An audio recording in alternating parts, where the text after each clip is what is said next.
Good morning. It is about 10:05 on June the 6th, 2019. I call this meeting of the Texas Weather Modification Advisory Committee to order. And check roll, Frank Riley is here. Alan Zeman. Here. Present. Gary Foster. Here.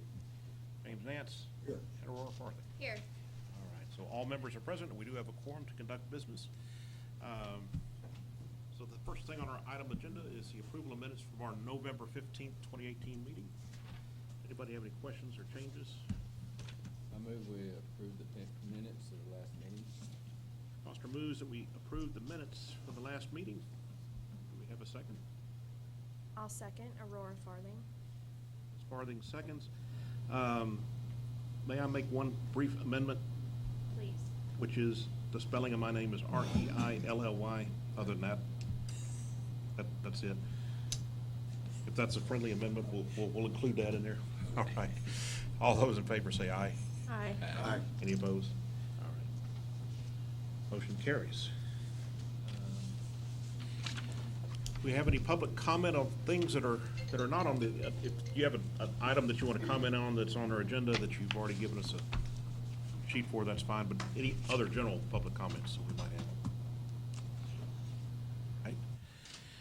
That brings us to staff reports from the executive office. Ms. James. Good morning. First thing I'd like to do is welcome you back to TDLR. It's been a while since we've seen you.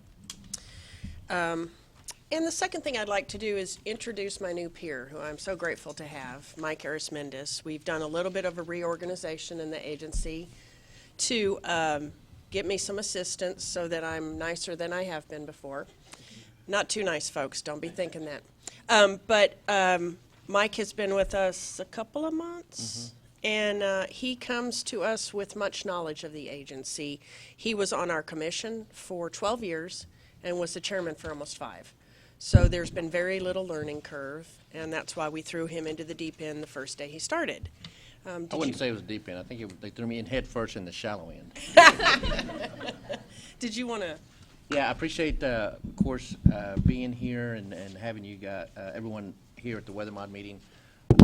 I can't tell you, I can tell you, because I think I told you the last time when I was asking you to serve on the Weather Mod and the various other advisory boards that we had, that your participation in this industry is critical for us to be able to help promote the industry in which you're so passionate about. So we appreciate you being here and everything. I tell you that as Carla said, I've been involved in this agency for a long time. And so it was a good fit for me to move over. There was an opportunity that I just could not pass up, and so I now get to see, I knew the employees were good, but now I get to see how great they are. So, and working with them. So it's been really well and well received, so I appreciate you allowing me to be here today. Welcome. And welcome back. Welcome back, yeah. Back. So we've finished the 86th legislative session. And we're a whole week out and have started our sunset process. So no rest for the wicked, I'm afraid. But we'll be going through sunset over the next 3 months and submit our report, and then they will discuss us during the 87th session. So there'll be a lot of pre-work happening before that. Sunset is that process that agencies go through every 12 years or so to determine tweaks that need to be made, whether or not we should still be in existence, general comments about the industries that we regulate, and recommendations. So that'll go to the 87th legislature, and we'll see how that goes. I have no concerns about TDLR. We're a great agency and obviously very needed to provide regulation for a number of different professions in the state. We are going to experience some changes since the 86th session. I've already received a couple questions about plumbing. And everyone's seen in the news that we first anticipated that plumbing would be joining TDLR. And now that bill did not pass. But I can tell you that my knowledge is as good as yours right now. We do not know what's going to happen, and we will keep all of our advisory boards and, of course, our commission apprised. But right now, we are not joined with plumbing, and we'll just see what happens. So as you read it in the news, we will see it at the same time. We are going to be taking on 2 new programs in 2020, and that is the motorcycle training program from the Department of Public Safety, which we believe will fit nicely in with our driver's education. So we'll be taking that over on 9/1/20. And then we will also be starting the regulation of fuel pumps in the state, and that will begin on 9/1/20 as well. The sticker, when you go to get gasoline and you see a sticker that says, you know, we regulate gas, and if you have comments or complaints, please contact these folks, that'll be us starting in 2020. We've yet to determine exactly how that's going to roll out.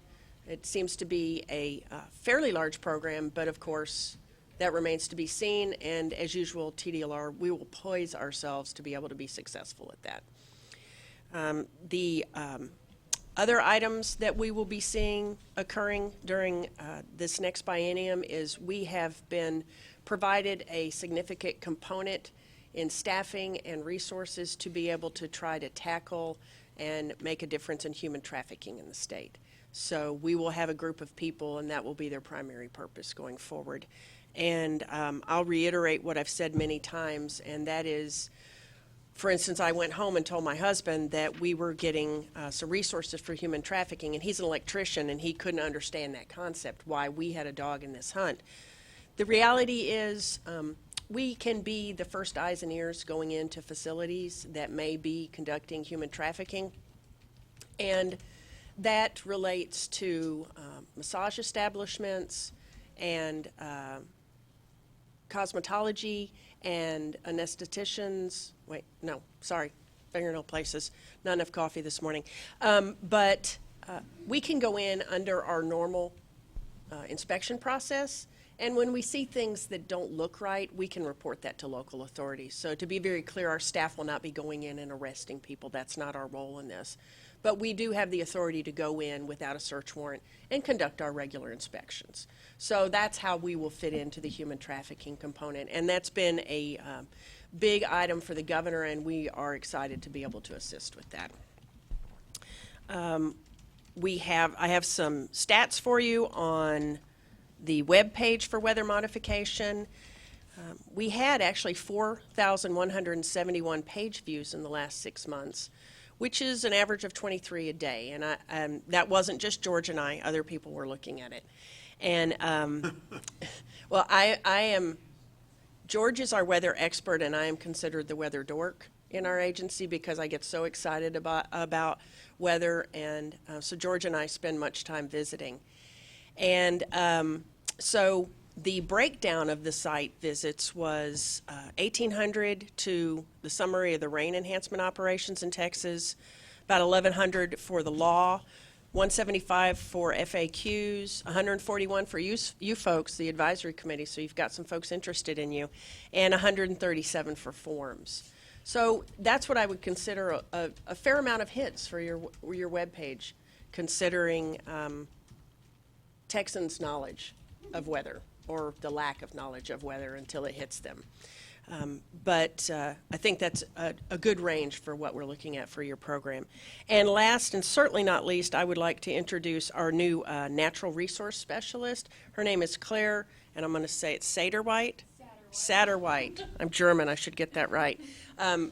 Claire has not been with us very long, but she will be working with George on the program as well. So I'd like to welcome her and certainly entertain any questions you may have.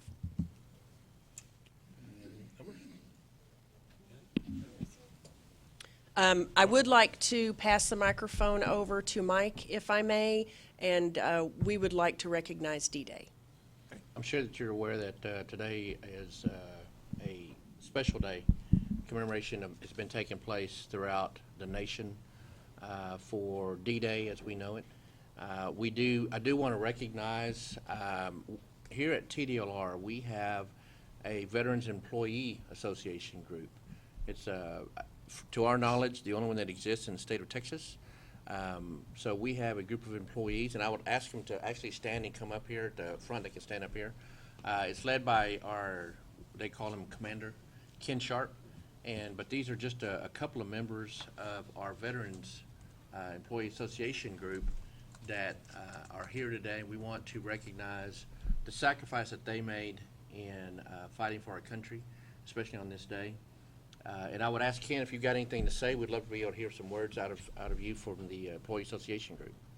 Thank you, Mike. If you could grab the microphone. Grab that please, mic right Ken. there, Ken.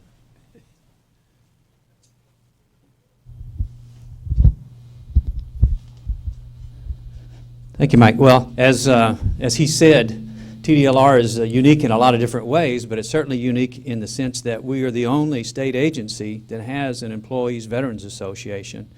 So we're kind of leading the way in that regard, the same way we lead the way in a lot of other regards as well.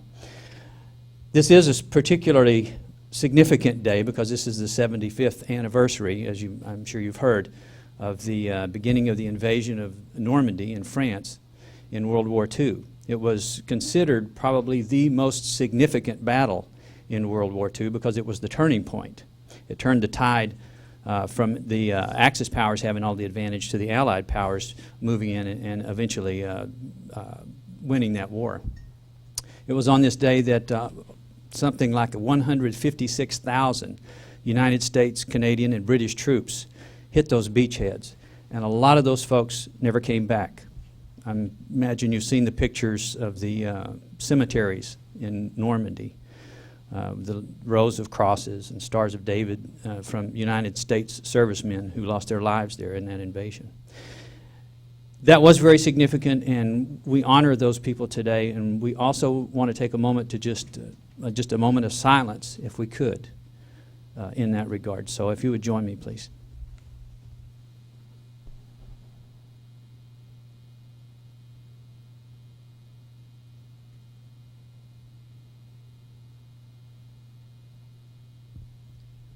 Thank you. And I would also thank our executive folks for their support of our veterans, not only in the association, but also for the veterans throughout the state, because they've done a lot to try to facilitate the transition for veterans who discharge from the military and come into back into the civilian world, because that's a tough, any of you who've been in the military, you know that's kind of a tough transition to make sometimes.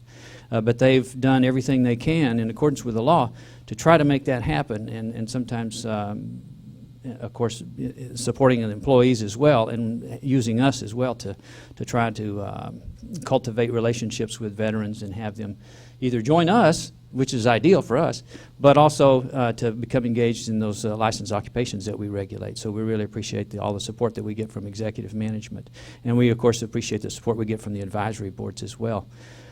All throughout TDLR, even if you didn't know about the Veterans Association, you were, in a sense, supporting it anyway by supporting TDLR, so thank you for that. Thank you, Mike. Thank you, Ken. How about a brief, Thank you, guys. Thank you. introduction of your fellow Oh, I'm veterans? sorry, yeah, I didn't mean to slight these folks. To my right here is Tony Solis. He works in combative sports. He's a Marine. To his right is Rob Trout. He's the deputy commander of the association, and he's former Army. Whoop. And although, to the far right over here, or to your far left, I guess, is Jasmine Marshall Spray. She's our historian in the association. She's from the Air Force, and the Air Force doesn't have any grunts or things like that, so she'll just remain silent. You might tell them what your service was. Yeah, if you'll share. You might share what your service was.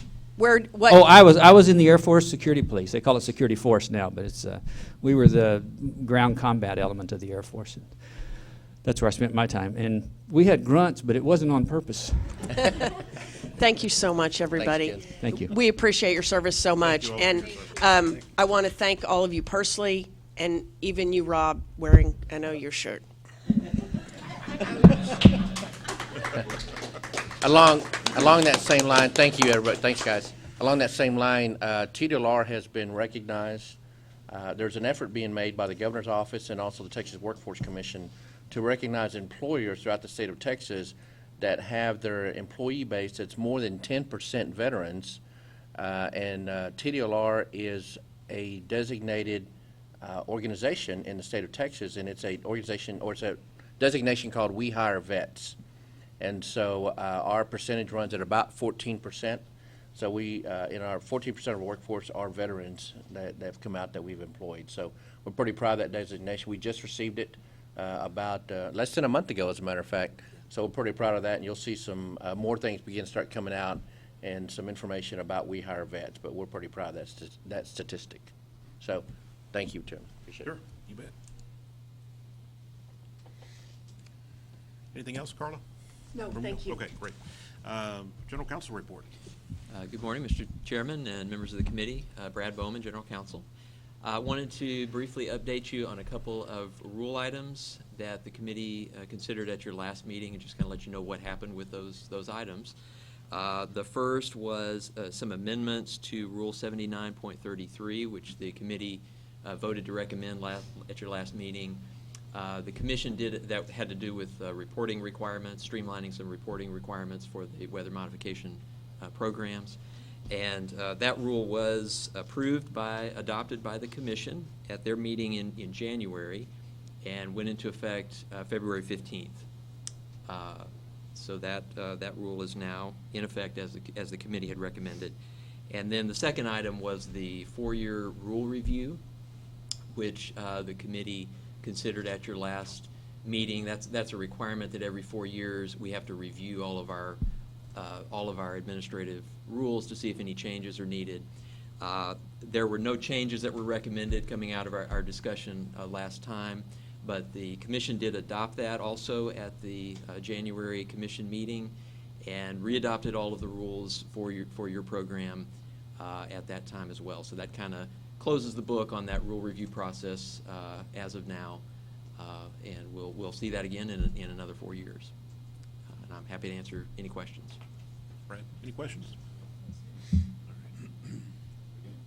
Brings us to item number 3, Office of Innovation Project Management Report.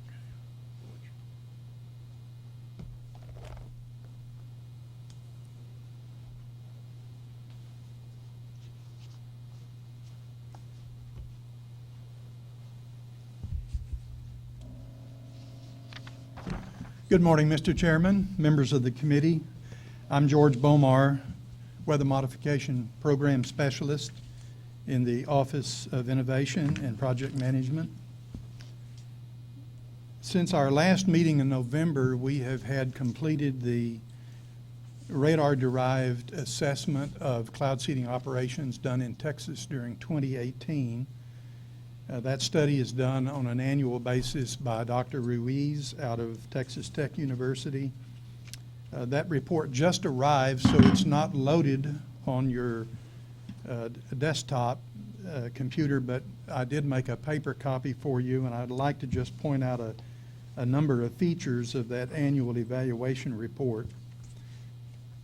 5 of the cloud seeding projects that are conducted for rain enhancement purposes. 4 of those are included in this assessment. The projects based in White Deer, San Angelo, Pecos, and Pleasanton. In 2018, there were a total of 262 clouds seeded on 87 distinct days. We had at least 1 aircraft in the air seeding in order to enhance the output from young thunderstorms. And I'm going to just refer to a few really significant numbers that are in this report and compare them with the long-term average.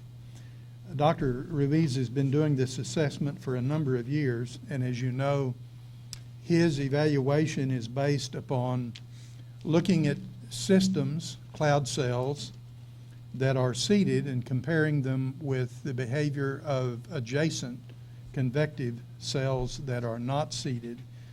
So it's a target versus control area comparison. And when you do this over a number of years, you pretty much establish what's normal, and you can then identify what appears to be abnormal. Last year, the season didn't last as long as the typical season of 160 days. The start was later than usual, May 2nd, and the last day of operations was in September on the 19th. As we know from year to year, Mother Nature throws us a different hand, and there just wasn't any seedable convection early in the storm season of 2018.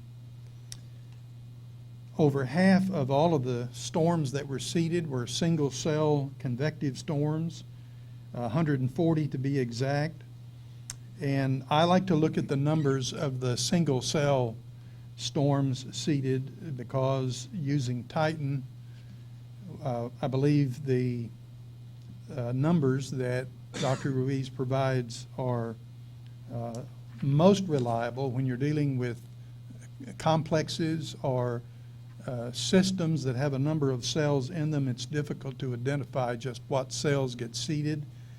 That analysis is in this as well, but I'm going to refer largely to the single-cell storms. There were 13 missed opportunities out of that total number of 262. That's more than is typical, but still a very small percentage of opportunities were missed for various reasons. Some of those systems develop so quickly that an aircraft can't get to them in time to work them. There may have been an outage with equipment. Still, 13 missed opportunities is quite small in comparison to the work that did get done. On the second page under small clouds, I want to refer to several numbers. And again, these are in line with what our research from 2 or 3 decades ago suggested would happen if these storms are seeded in a timely way and are well targeted. For instance, the average life of a seeded storm was 40% longer than the non-seeded storms that were in the neighborhood. The area of the rain event, the amount of rain deposited on an area of the surface, was 35% larger than what we would anticipate. The rain volume was 41% more than what we observed with non-seeded storms. The most important number there is near the bottom, the precipitation mass, the amount of water that's actually observed by radar coming out of the bases of these seeded storms, more than double what we would anticipate from, or what we did observe from systems that were not seeded. There were a total of 945 burn-in-place glaciogenic or silver iodide flares and 161 burn-in-place hygroscopic flares. And Dr. Ruiz said the average number of ice nuclei per liter was 75, which is a little bit below the optimal of 80. The number of, or the amount of acre feet per water produced by these small clouds that were seeded over the course of the season at those 4 target areas was 138,769 acre feet. That's almost the long-term average of seeded storms over about 16 years of 144,669. And his analysis breaks down the estimated increase in rainfall from cloud seeding per project in the Panhandle Groundwater Conservation District, which is based in White Deer near Pampa. The amount of increase in rainwater from seeded storms was 16.1%. That translates into a little over almost 2.5 inches over the course of the growing season. A quite appreciable amount of rainwater, I would add. For the West Texas project based in San Angelo, the increase in rain from seeded storms compared to what others non-seeded storms generated was 12.4%. That's nearly 2 inches more than the typical growing season amount. In South Texas, 14.1%, or nearly 1 inch of additional rainfall. And in the Trans-Pecos area, an increase of 2.7%. That translates into about 1/4 of an inch, not nearly as many seeding opportunities when you go west of the Pecos River last year. That's changed. This year has been, we've had a bumper start to this year, and I'll talk more about that later when we discuss the permits. particularly the one for the Trans-Pecos region. Dr. Ruiz's comments can be summed up by saying the results are evaluated as excellent, and the seeding operations improve the dynamics of seeded clouds. So this analysis is consistent with those that he has provided for previous seasons, and is certainly an inducement for these groups, water conservation districts, aquifer authorities, to continue the good work that they're doing with the cloud seeding program. Are there any questions about the analysis that I can answer for you? That's very impressive. Dr. Go ahead. Jennings did a great job. Yes, he does. Thank you. I've provided a list of permits that are currently in effect, and you'll note that the next permit up for renewal won't be until the end of the year. It's the Panhandle Groundwater Conservation District's rain enhancement permit. They will be applying for a new permit likely around November, early December, and so that can be factored into the planning of the committee when you would want to meet again to review that application. In terms of licenses, we currently have 7 licensees. We anticipate in the new fiscal year that we'll have 6. The Southwest Texas Rain Enhancement Association, that's based in Carrizo Springs, has not done cloud seeding for a number of years. They've had a change in management and a change in their board, and there's no indication that they're going to be renewing their license for fiscal year 20. In terms of total acreage, this year there are to be about 30 million acres in target areas of cloud seeding programs. The project in Stamford has not yet begun, and there is some question as to when that program will begin. Those folks are still dealing with an excessive amount of rainwater. Stock tanks and lakes are full, and they don't want to aggravate a worrisome situation. So that project at the moment is in limbo. The other projects, though, are up and running, as you see the list there.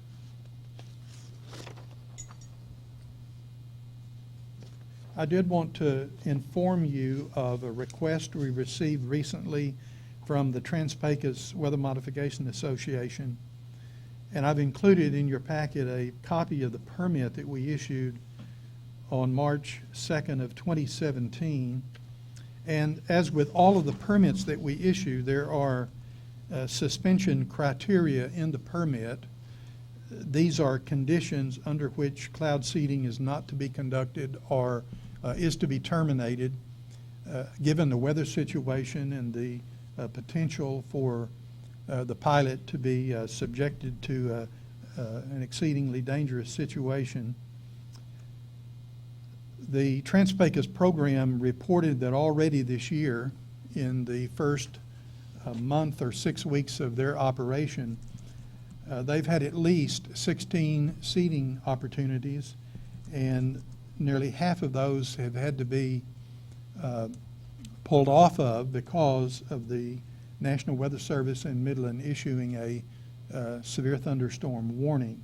And so their request of us was,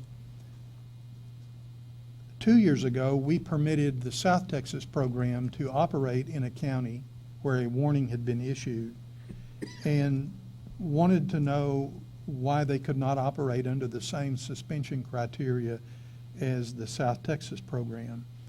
And those of you on the committee at the time may remember that you considered that request from the South Texas group, and it was decided, you recommended, and the agency incorporated into the permits that it issues a provision in the suspension criteria that, and I'll read this, seeding operations may continue for a maximum of 20 minutes in a county where a warning has been issued, and after no more than 20 minutes from the time the severe thunderstorm warning was issued, seeding operations on the storm with the warning will be suspended.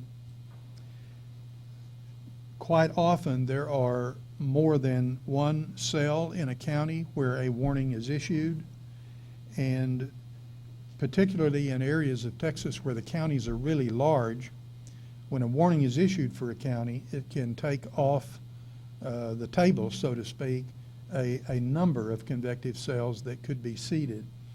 And we believe that the same suspension criteria can be applied for the West Texas or the Trans-Pecos project as with the South Texas project. And so we informed them that we want the suspension criteria to be consistent, and they also have that leeway to operate in areas of a warning just as the South Texas folks do. And we wanted to make you aware of that slight amendment in their permit.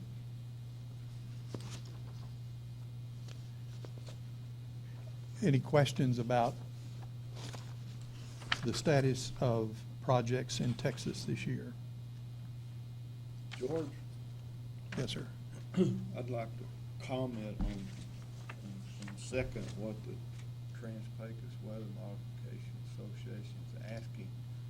And I think I've not talked to the board about. Could you speak more into the mic? I'm sorry to interrupt you. Thank you. I haven't talked to the board as to what their pleasure is on that, but in anecdotal observation, it seems to me like what happens is the warnings are issued after the violent cloud has already passed in many cases. And the other thing that I second the motion as to what you were talking about, the Trans-Pecos project is so big. I mean, you're approaching 10 million acres that's in that project, and that literally is hundreds of miles, and there can be something happen in the southern part of it that has no effect on the northern part. And I think it just stands to reason that that modification needs to happen in their rules. Yes, thank you. Jonathan Jennings is the meteorologist for the Trans-Pecos project, and he is here today. Jonathan, would you care to comment on that issue? Good morning, Jonathan Jennings with the West Texas and Trans-Pecos Weather Modification Associations. To second what George was talking about with last year, the limited opportunities, a big reason for those limited opportunities was the amount of severe thunderstorm warnings we were getting. Typically, in years past, the Weather Service out there has been a little slow on getting these warnings out because not a lot of people are being impacted by those thunderstorms. However, this year and last year, it seems like the warnings have come a lot quicker and more frequent. This year, certainly justified. It's been a very rough spring out there, a lot of large hail. Almost every day, somewhere between Fort Stockton and Sanderson, you have some type of massive supercell with golf ball or larger sized hail. So there's certainly, it's been a rough year. One of the things with the Trans-Pecos program is, we're operating on a pretty tight budget, and there's been many times we've launched towards a target, and by the time we get there, the warning's out, and we have to turn around and leave it. It's been a lot of very large storms out there, so we haven't had options. It's usually just that one storm we're able to target.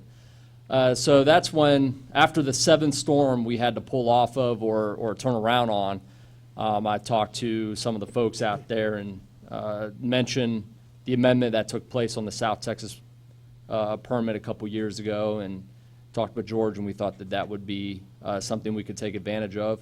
And it's already come into play. We've already been able to work two opportunities, one yesterday where we had a 20-minute window after seeding, and if you remember, rain enhancement also has a form of hail suppression within it. So not only are we enhancing the rainfall, but we could possibly be, mitigating some hail damage that could be ongoing. Well, Jonathan, if you have a rain or hail suppression permit, are you able to seed during those warnings? During and throughout the entire warning, yes.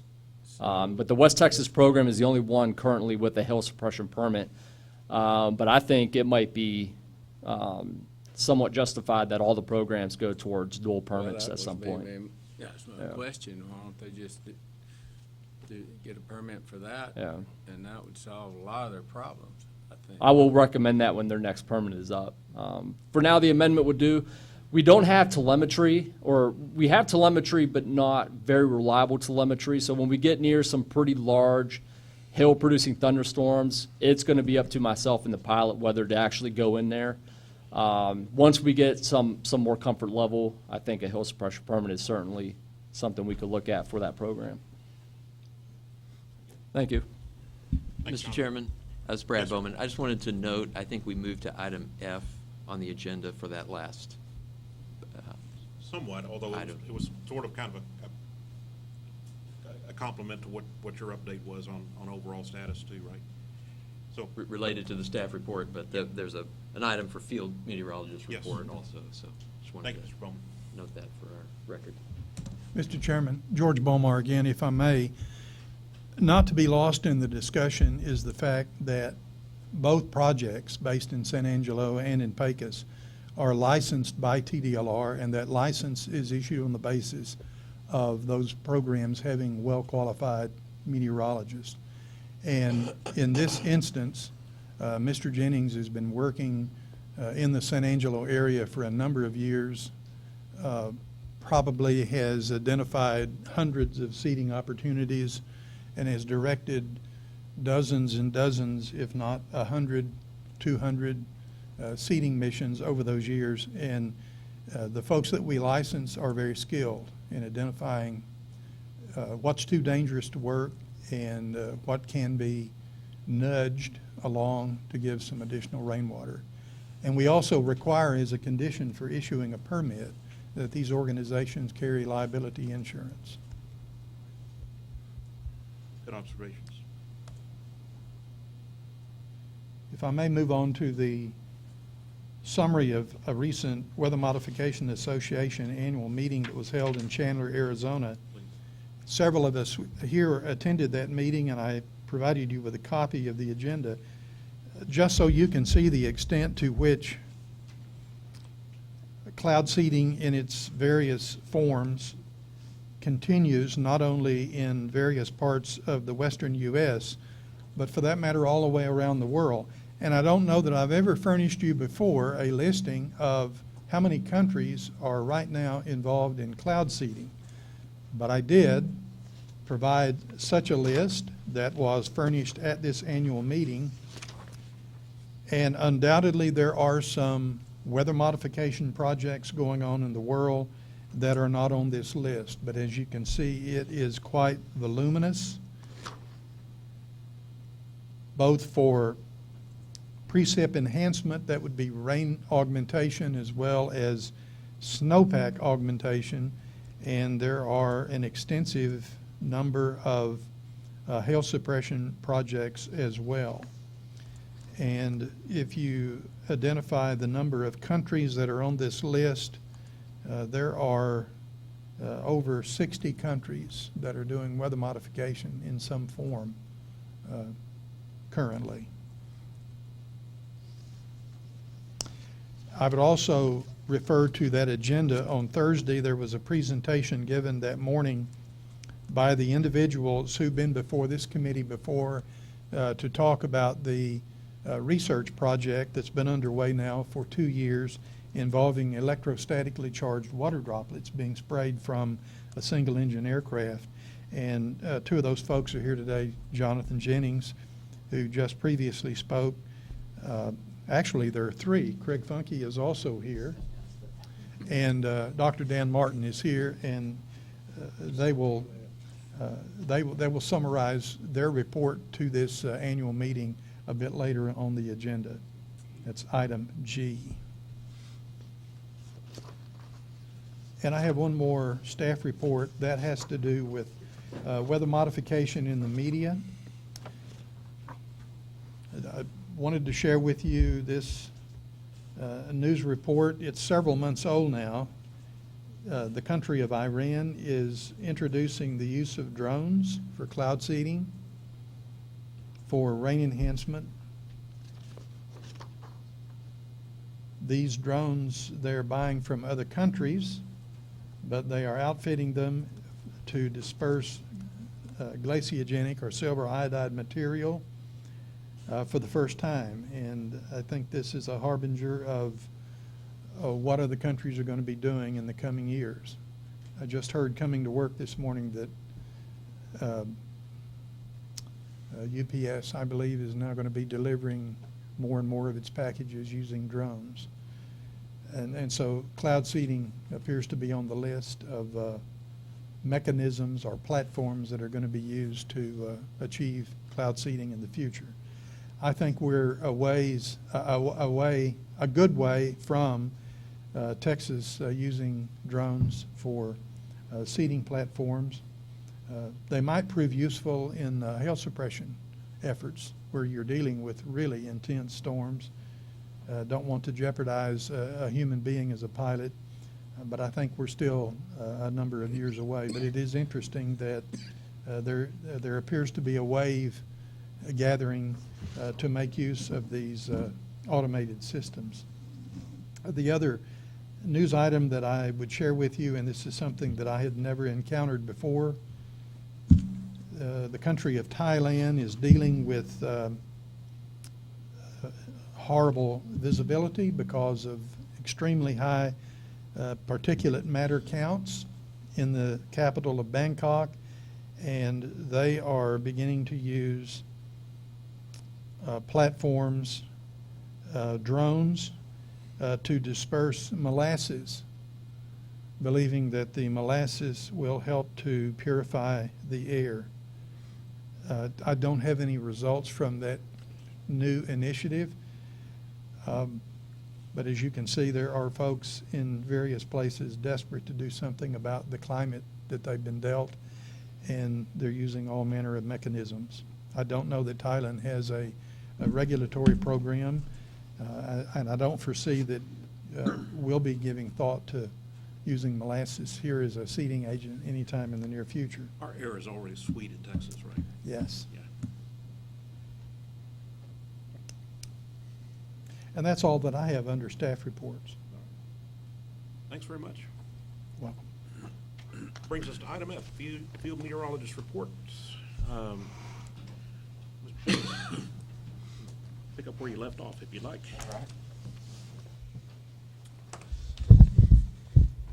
Good morning, Mr. Chairman, members of the committee.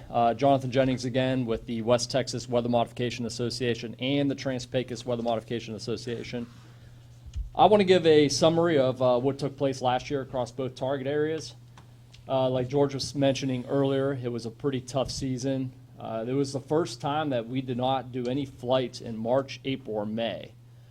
So it was a very dry spring. But I had some indications that maybe the El Nino was going to kick in and we might have a little bit of a wet fall, but I wasn't quite expecting what actually took place.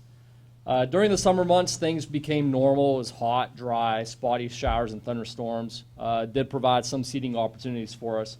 But once we got into September, it was September 2nd when the first rain started in Schleicher County.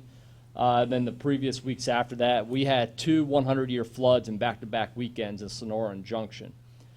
So pretty much from that point on, any time that there was any type of shower or thunderstorm, the Weather Service was issuing flood warnings due to the amount of rainfall. So operations, they weren't officially suspended, but because of the suspension criteria, we were never able to get back up and do any cloud seeding beyond that.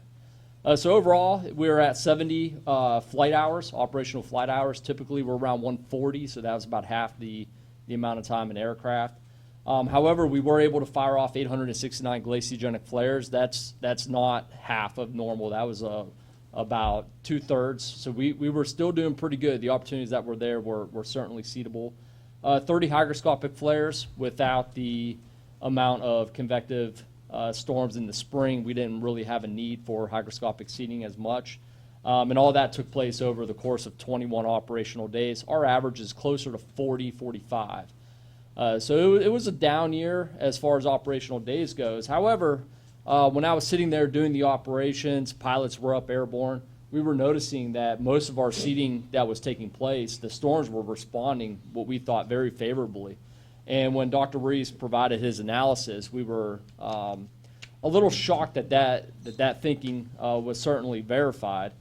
So the 12.4 increase, it's a little below average, or 14.7. That's been the average for about the last 16 years. But production of 960,000 acre feet of water is just below our 1.1 million average. So the storms that were there and were seeded produced for us. So it certainly wasn't a lost year by any matter when you think of the lack of opportunities throughout the season. The Trans-Pecos program, again, we had some issues starting off with very dry spring. We had some radio communication issues that took place early on, but that's just typical cobwebs we always deal with.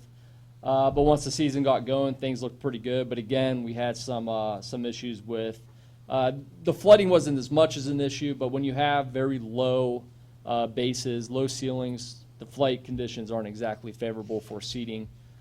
So we missed some opportunities due to the lower clouds. We can't really get to those, and they're efficient enough that seeding wouldn't do a whole lot. And with those clouds, you're not getting updrafts. You don't have the heating, you don't have the inflows, so not really good seedable targets anyway. However, 22 operational flight hours, 181 glaciogenic flares over the course of 10 operational days. We should be, those numbers are about half of what we were seeing before. So the 22 operational flight hours, put that in perspective, we're already about 10 this year. We've only been operating for a little over a month. So, yeah, and we had the issues with the severe warnings, but that seems to be resolved now. Looking into this season, March and April for the West Texas program out of San Angelo started off very slow. It's the third spring in a row where we just weren't seeing convection. It seems like the dry line, which we rely on during the spring months, just hangs out further west. And the best area for thunderstorms usually is around the Permian Basin from Midland, Odessa upwards to Lubbock.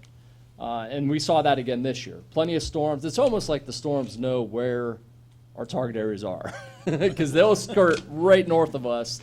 So a little frustrating to start, but late April, I think the 30th was our first seeding day. Things got started. And May produced for us. Typically, we're at 5 operational days in May. This year, we're at 6, so or 7, so we're doing pretty good. This year so far, 8 operational days, 35 flight hours, 200 glaciogenic flares, and 18 hygroscopic flares.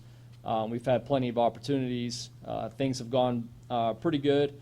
The spring months, you know, April, May, we did see some overnight convection that we're not able to target.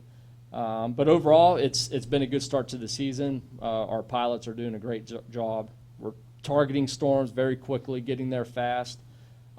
Very efficient work so far this year, I feel like. However, with all this rain we've been receiving, it has come with some severe weather. We've had some reports of golf ball to baseball to softball sized hail all along the Pecos River up the Big Lake. So we've had quite a bit of hail on the far western side of our target area. Also, just a couple weeks ago, San Angelo was hit by a tornado. It was Sunday morning, 5:30 in the morning. We all woke up to tornado warnings across town. One tornado did touch down in San Angelo. It had an 8-mile track going right through the heart of town. Not a whole lot of damage in the southern and central part of town, but on the north side of town, we had homes that were completely destroyed. That same morning, we had another tornado out in Schleicher County, which destroyed a ranch out there. So it's been a severe spring when you look at the severe weather reports. It's been pretty rough at times. For the Trans-Pecos program, we have a pilot now operating out of Alpine. A little easier to get someone in Alpine than in Pecos. So we've been working with a seasoned weather mod pilot out there. Things are working out very well. We have so far 5 operational days with about 10 hours of flight time, 35 glaciogenic flares. So again, pretty efficient. With the Trans-Pecos program, we always have comm issues, but he and I know how to fight through those. James is a very seasoned pilot, and when we lose communication, we're able to find ways to communicate. Text messaging, or he'll just hear me and text me back. So it's an adventure every time we fly out there. But it's been efficient. We've done very well. Again, early in the season, we were missing storms due to the warnings coming up. But the last couple of days, we've been able to take advantage of the amendment. And we feel like it's going pretty good out there. So very efficient season so far. I'm very happy with how things are going, and this El Nino pattern is going to stay in place. So I expect to see continued wet weather to continue through the summer and possibly into the fall. I just don't want it wet enough to where we have to suspend. So a few dry spells here and there. I think the farmers would certainly appreciate a dry spell right now. Just driving in this morning, Tom Green County, all the farms are just underwater. So we need some dry weather out there for sure. Any questions about the operations ongoing right now? Sure. So this is just general information for me, but, you know, we're discussing all the rain we've received and whatnot and the flood warnings. So say, for example, a flood warning hasn't been issued, but it's been really wet, you've got some good clouds. Do you seed anyway, or do you give people the opportunity to dry out like we're talking about, or do you seed at every opportunity? Well, what we did last year when we got into this position is I would contact the water district managers, and he would contact their board members and get an idea of where it might be too wet. And he'll give me an idea of all right, well, northern part of Sterling County is a little too wet. Let's avoid north of 67. So I'll communicate with the water district managers. They'll communicate with their board members, and they'll go to the constituents, and we'll go from there. The Weather Service also has a flood advisory. It's not as severe as a flood warning. It's just that the issues are they're there. A little bit more rain will trigger a flood warning. When we get into those flood advisories, we tend to back off a little bit. So flooding certainly something we don't want to mess around with. I'd rather deal with an overnight tornado than a huge flood coming through, because you can't run away from water. So certainly. Any other questions? I'll move on a little bit. Did you have one? The USDA research, Texas Weather Model Association research, we have yet to do a operational or research flight yet this year. As I was saying earlier, we haven't had those single cell small storms just yet. They've all been pretty big. This is item G, I assume, on our agenda? We'll go Is that into, right? that's going to be more in the past. Okay. I just want to, as far as operations go, we haven't done anything with that program just yet. Going back to what George was talking about with the conference in Chandler, Arizona, there was something I wanted to mention. There's a program called Titan that we use for cloud seeding and operations, and the thinking was that potentially Titan was going to phase out or die.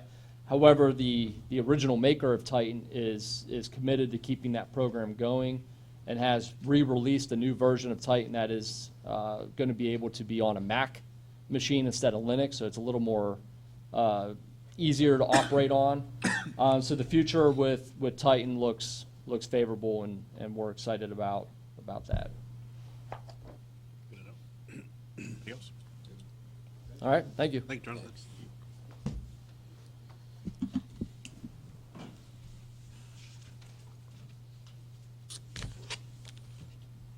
Hello, Mr. Kerwin.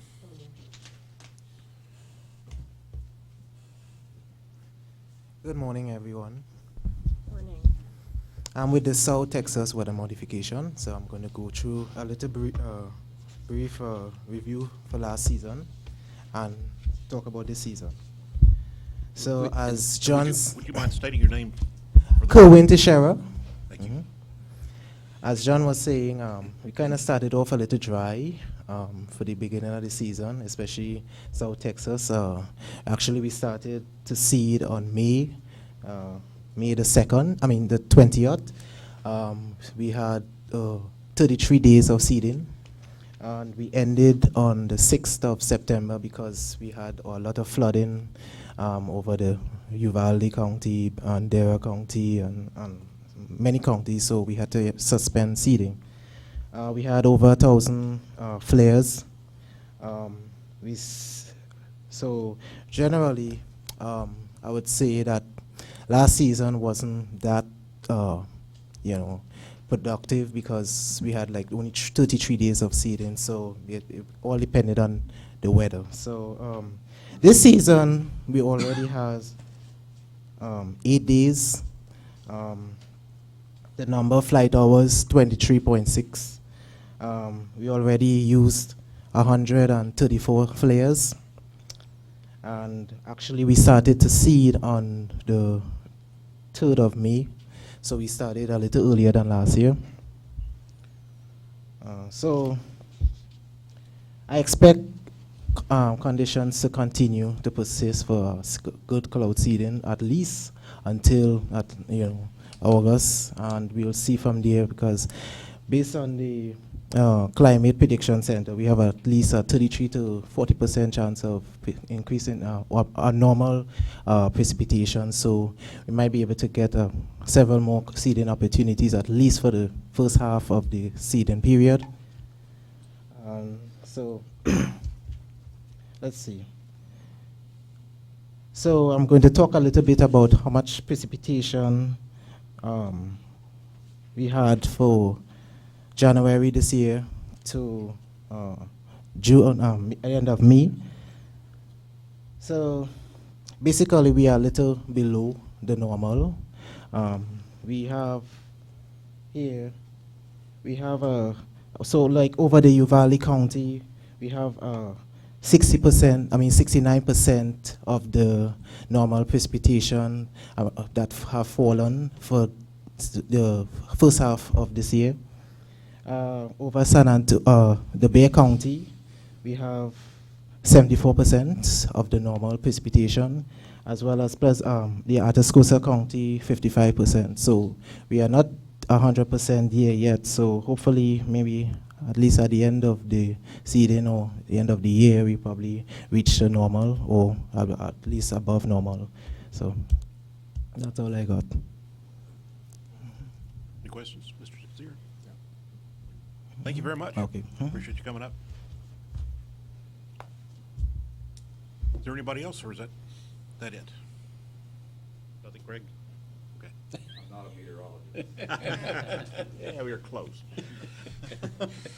All right. George? Brings us to item G, I believe. That's correct, Mr. Chairman. George Bomar, Program Specialist again. It was about 2 years ago that the committee recommended and TDLR issued an exempt status to a request from the Texas Weather Modification Association and the U.S. Department of Agriculture to allow some experimental seeding of convective clouds to be done with electrostatically charged water droplets. And as you know, there have been a number of flights conducted in 2017 and again in 2018. And a paper was recently prepared, and it's in your folder, entitled Precipitation Enhancement in West Texas by Aerial Cloud Seeding Using Charged Water Droplets. As I stated earlier at the Weather Modification Association annual meeting in Chandler, Dr. Ruiz, Mr. Jennings, and Dr. Martin did a tag team presentation of that research that's been done over the last 2 years. And I was so impressed by it, I felt that they needed to share that with you. And so I've asked them if they would come today and give us perhaps a condensed version of that presentation. And I believe we have it loaded. So if one or the other of you would care to begin? Sure. I'll take the mic. I'll click. Okay. So this was a 3-part presentation we gave. Unfortunately for everybody here, Dr. Ruiz is not in attendance. He would have been quite fun to listen to. And this first part really just goes through the background of electrostatically charged droplets and kind of the theory of cloud seeding in this manner.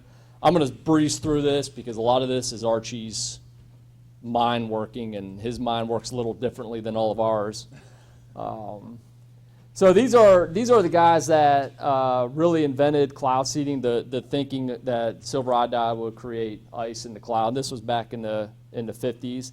However, Archie found back in the 1930s, 1938, you could go to the next one, George, that there was some thinking that we could charge water droplets and it would have an impact on the collision and coalescence in thunderstorms. So that's the mechanism for droplet growth in a thunderstorm, is collision and coalescence. And sometimes what we deal with is droplets that are so small in diameter that when they collide with one another, instead of coalescing, they just bounce. So if we were able to put a charge on that droplet, maybe instead of bouncing off, it'll collide and coalesce, and then you start getting droplet growth in the cloud. And once you start getting that mechanism triggered, the cloud, the natural cloud physics takes over, and you start getting droplet growth naturally in a much more efficient manner. This was originally thought to be key for fog dispersal. So across airports, you could put these up and charge the water. In fact, there's some stories out there where if you're outside, and we don't have these opportunities much in Texas, but if you go outside and it's foggy out and the temperature's below freezing, you turn your lights on in the morning, it's dark out, you can see a little cloud, you honk your horn, the percussion agitates the energy out of the super cold water, and you start to see the glitter. Those are the ice crystals forming. So this is something similar. We're trying to do something similar, to precipitate the moisture down to the ground and clear up the area. So Archie goes into some of his idols here, but we'll skim past this part.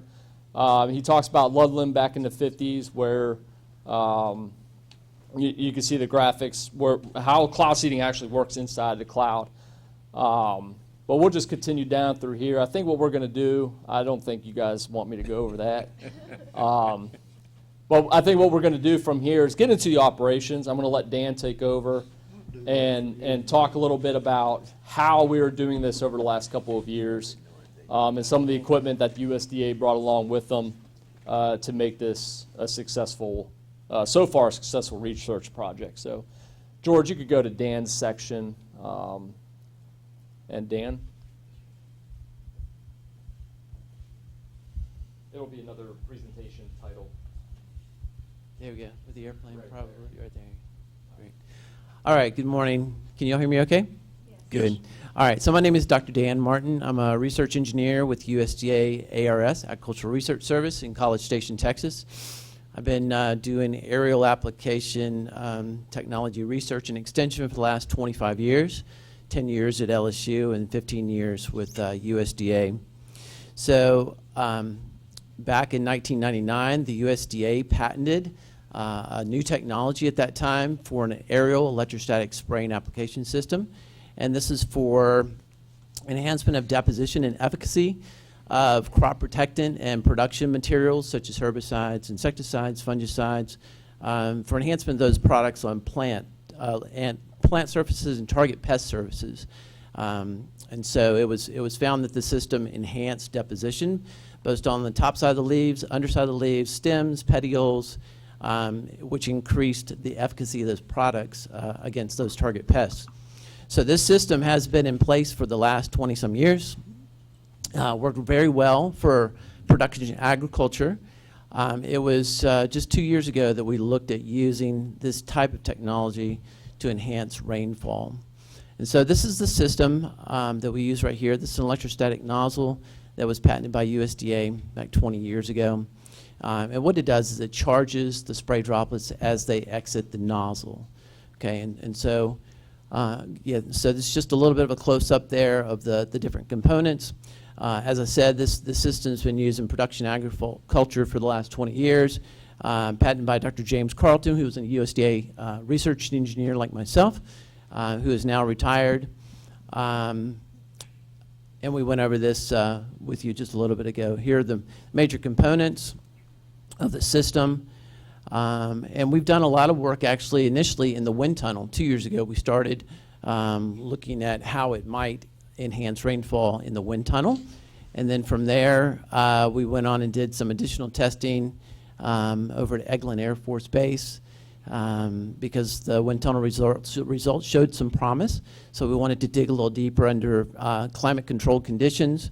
This is what the system looks like to the pilot. It shows him what the voltage is on the system and then also what the current draw that's being applied to the system is. In the wind tunnel, we had I did lots of different tests to optimize the system. The most important parameter is charge to mass ratio. It's how much charge you can get on a particular droplet of certain mass. And so the higher that charge to mass ratio is, the more attracted the droplet is to the target material, which in our case, it's normally plants. In this case, it's those small droplets that are in clouds. And so the higher the charge to mass ratio, the more attracted those small droplets are to our charged droplet. And so thus the charged droplet becomes the nucleus, the cloud condensation nucleus that we're looking for. So this is just a picture of what the pilot sees. He's able to turn the system on to charge. He's able to adjust what the voltage is that gets applied to the system. And then he's able to see what the current is and whether there's any shorting out of the system. If so, he regulates that in the cockpit. I have an electrostatic field meter. George is really flying through here. You can go back to that one if you could. There's some right there, yeah, sure. I have an electrostatic field meter in the aircraft that shows me the electric field that's being generated by the system that allows me to, on the research side, to monitor things and see what certain levels are. Certain charge levels allow me to generate this electrostatic field.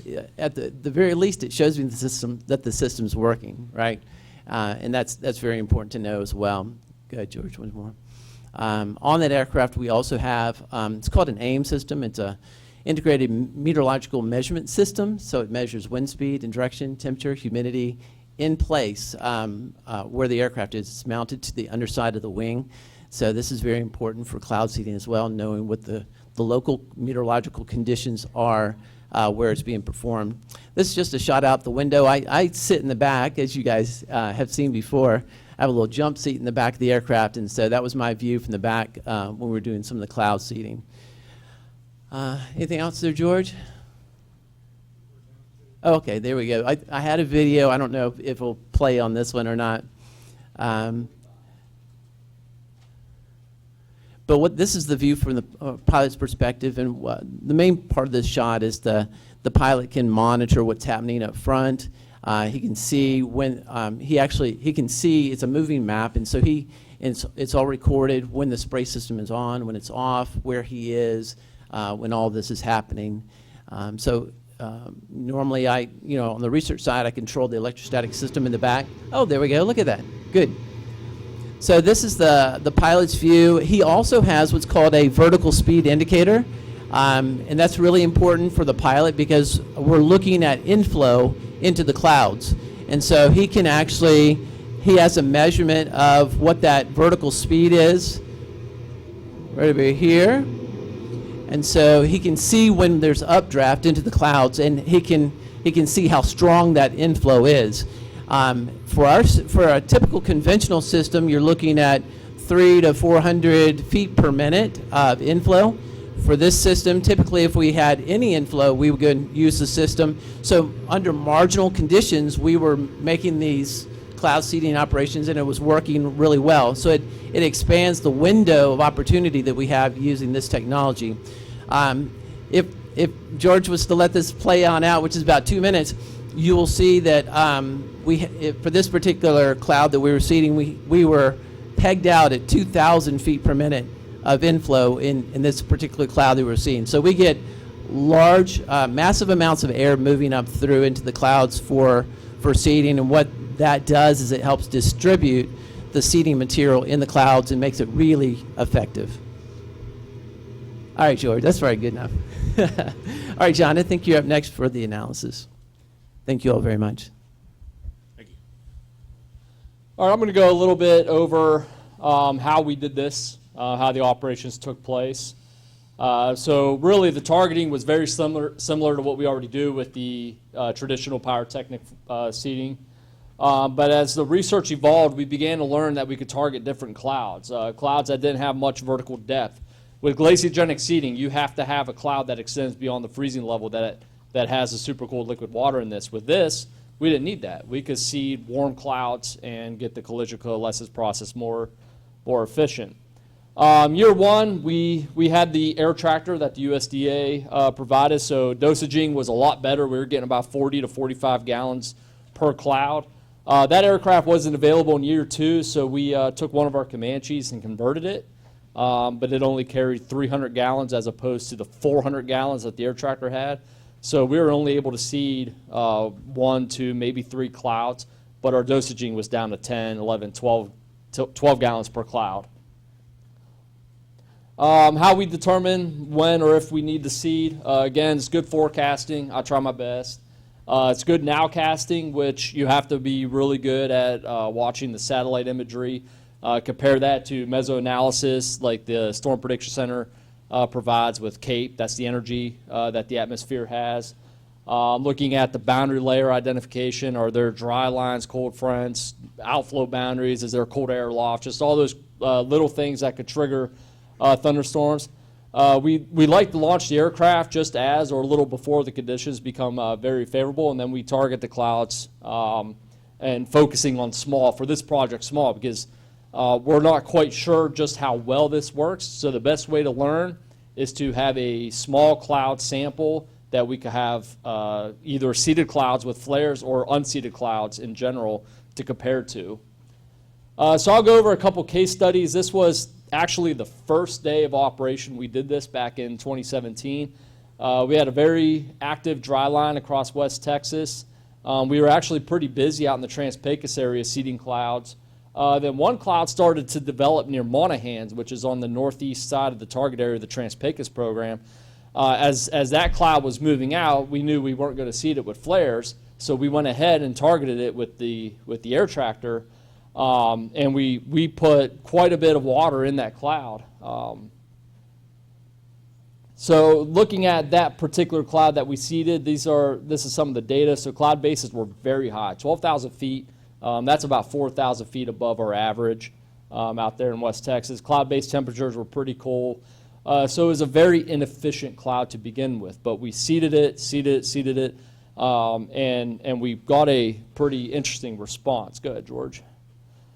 So this is the research aircraft track right here. I think we're 125 miles from where the radio is based. So we had to have a radio relay aircraft up there, and that's the white.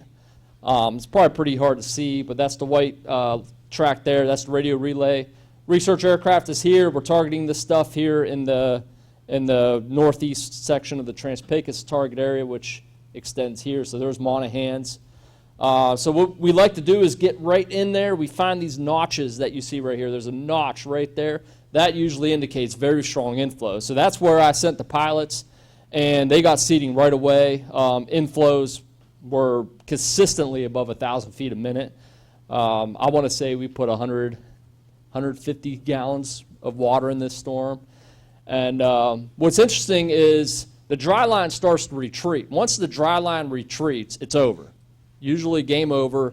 The lifting mechanism for the storm is now gone, and storms start to dissipate.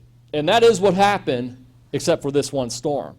So all the seeding that took place in the Trans-Pecos, all the storms were gone. But this guy just kept going and going. You could go a little quicker, George, through here. And watch just how large and intense. We're looking at colors here, so look for the yellows and the reds. That's the intensity, the DBZ intensity. You're looking at a lot of rainfall. So when the radar scan goes out, if it hits like a brick wall, it's going to send back 80 DBZ. That's usually pretty big hail. But in this case, we only had one small hail report, and it was a marble-sized hail. So you can see the storm's now moving. This is La Mesa here. So it's moving past La Mesa, and we're now at 6:45 in the evening. You could keep going, George. There's the dry line here.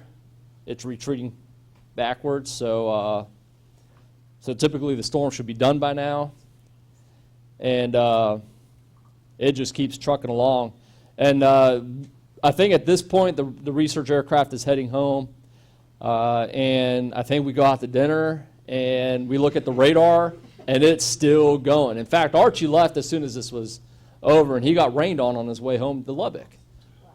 So this was the only storm that did that. Nothing else on this day did this. When the dry line retreated, everything else died. So this really piqued our interest, I'd like to say. So here it starts dissipating a little bit, but it kept going. And some areas out there got 1.5 to 2 inches of rain from this storm. And again, the DBZs were very high, but the hail just wasn't there. We weren't seeing many hail reports, which is indication that the cloud had a lot of water in it, a lot of rain. So here's a comparison of the storm that we seeded at its peak with the charged water droplets. Very organized. It's got very high DBZ in there. And then here's the peak of a storm we seeded earlier with glaciogenic flares in the Trans-Pecos area. You can see, 110 gallons of water versus 16 glaciogenic flares.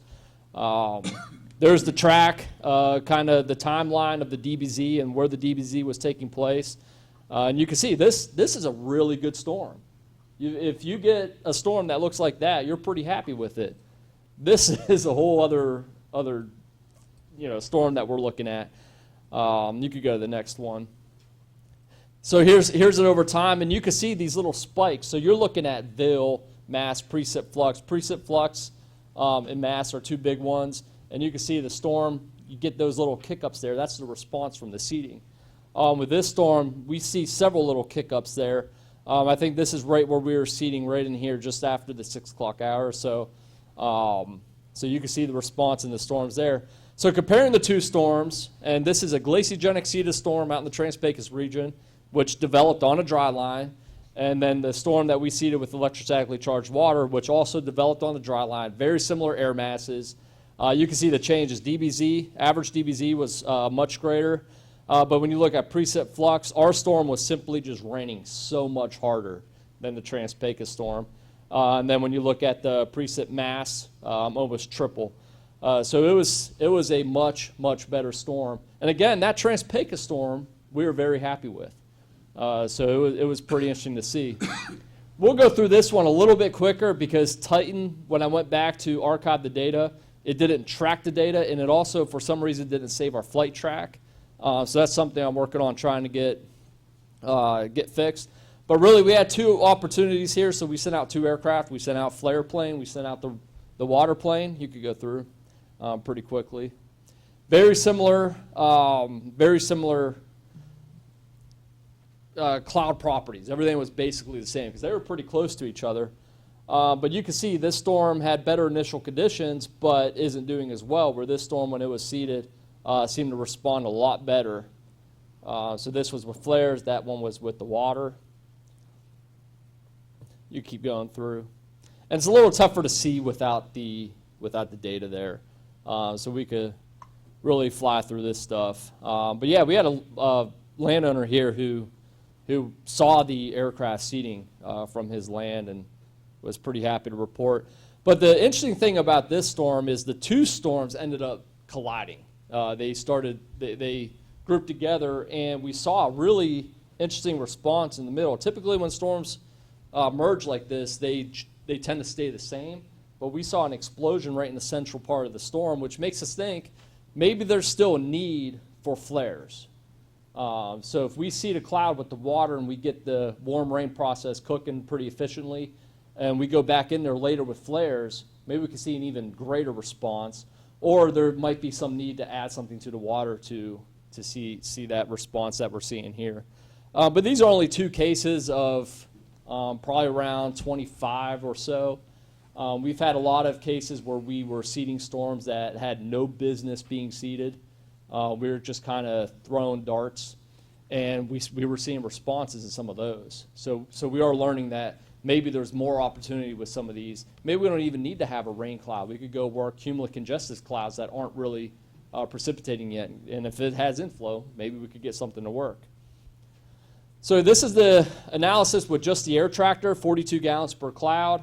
You can see the increases in lifetime, 52%. My favorite's Precip Flux, 134%, 135%. That's how hard it's raining.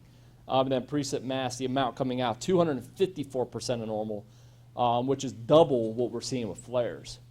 When you combine both, the second year, we were looking at about 12 gallons per cloud, and we were learning that that's not a proper amount of water to seed these clouds with. It's similar to what we get with flares, but compared to what we were doing the previous year, it was not good enough. So we were learning that water amount is critical for seeding clouds in this manner.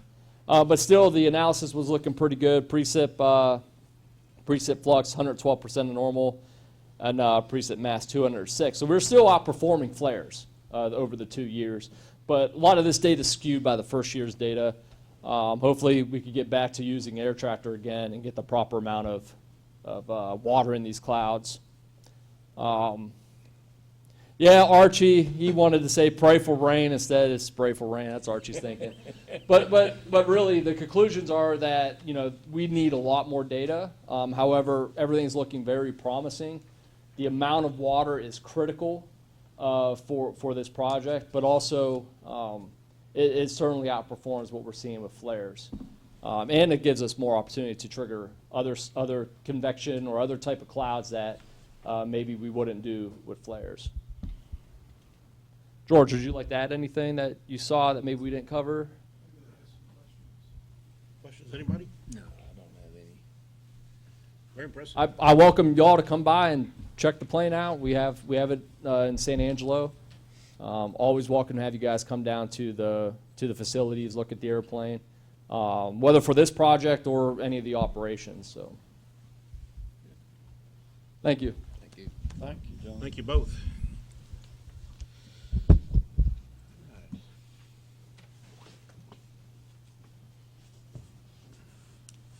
Brings us up for our recommendation on applications for renewal of weather modification license, item H.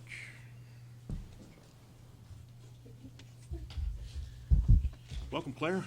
Hi.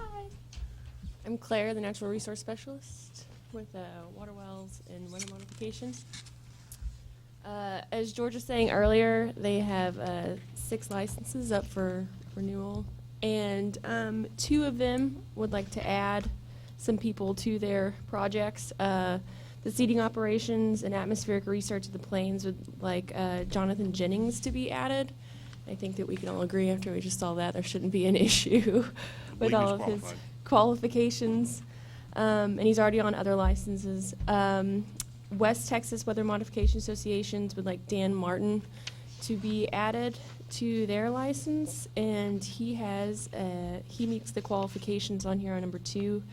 A bachelor's or higher degree in physical science or engineering and at least 10 months of field experience. Dan has a PhD in engineering science and extensive experience, obviously, with that as well. So I don't think there should be an issue with any of that. I think that's all I had to say on that. Thank you. Anything other than the additions to the people of the licenses, nothing's unusual or changed from Nothing's previous changing years? with any of the other licenses that I can. Would, I can ask Brad, do you want us, should we take these one by one, Brad, or could we do a motion to do them all at once, or? I think that's your discretion, Mr. Chairman. You could take one vote to approve all of them if you. I'll accept whatever motion someone wants to make then. Aurora Farthing, I'll move that we accept the modifications as presented. Okay. Recommend. All right, you have to recommend approval of the licenses. Okay. Approval of the licenses. Or renewal, I suppose, right? Okay. So we have a recommendation to approve, a motion to recommend approval of the renewal of all of the 7 licenses. 8 licenses. Yes. 8. Is it Okay. all 7 of them, or? There's 8, I thought they right? were just 6. There's a 6. 6? Yes. Okay, I don't know where I got 8, sorry. My apologies. That's fine. 6? And All right. with the modifications that recommended by staff, correct? Right, with the Yes. staff modifications as recommended. Okay. Very good. Do we take a vote on that? We do. Did we get a second? Yes. Okay. All those in favor then say aye. Aye. Any opposed, say no. Motion carries unanimously. Do we have any recommendations then for folks for agenda items for the next committee meeting from either up here or program staff?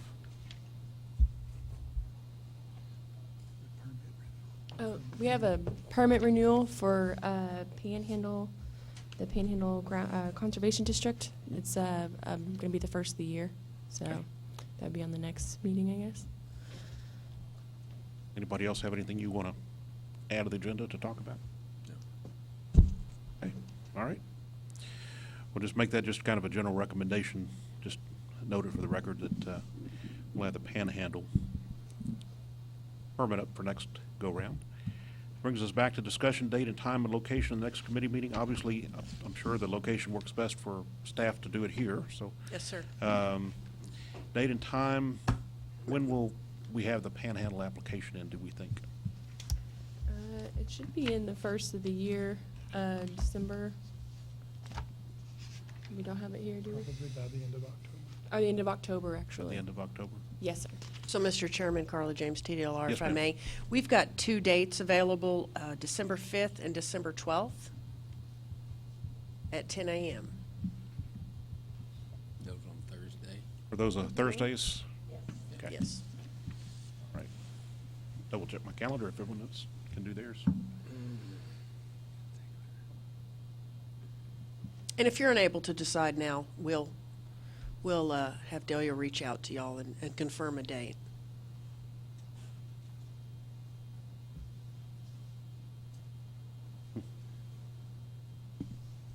I'm pretty sure the 12th would be better for me. 12th works for me. I guess by consensus, the 12th works for all of us. If there's some reason staff needs to modify that or anything, just let us know. Thank you, so We'll we'll, work with that. we'll do the 12th. All right. There being no further business before the committee, we are adjourned at 11:31. Thank you all very much. Thank you.